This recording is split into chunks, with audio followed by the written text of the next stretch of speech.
Hello, this is a CrossTalk episode continuing our Lenten theme, falling upwards toward God.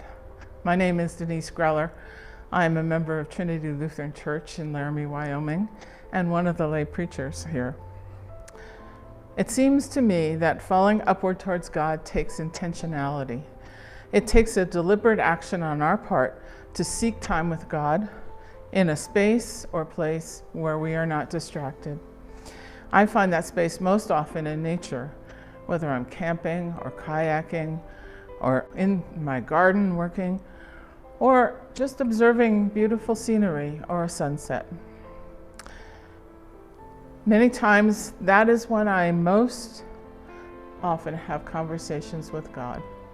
Nothing formal, just talking about whatever is on my mind. Recently, my husband and I had the good fortune to spend 2 weeks overlooking the beach in northern Florida. We would also go to the national seashore, which is lovely and unspoiled. In either place, I would sit looking at the Gulf of Mexico and contemplating the waves. In those hours, I really started noticing the waves, noticing how each one was different. I was interested on what made them different, depending on the wind and the strength and direction of the wind. But no matter what the weather, the waves never stopped.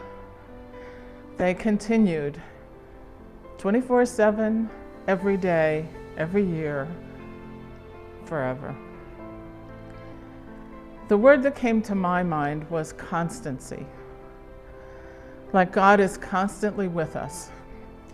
Yes, I believe that God put into motion the forming of the earth and the seas and life. I began to think about how God's wisdom linked the seas to the moon to create the tides. Yes, I know there are scientific explanations for this phenomenon, but God was the genius architect. Because it was February, there were not many swimmers, but there were about 6 surfers in their black wetsuits who spent hours waiting for a rideable wave. Where we were was not a surfer's paradise, but they kept trying each day, except for the days when the surf was too dangerous.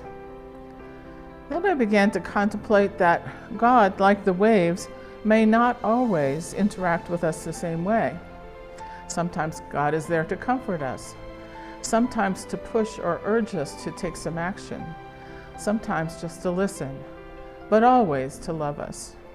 God is there waiting for us to make contact. We have to have determination, like the surfers, in order to find the time and the words, whether written or spoken or thought, to spend time with God.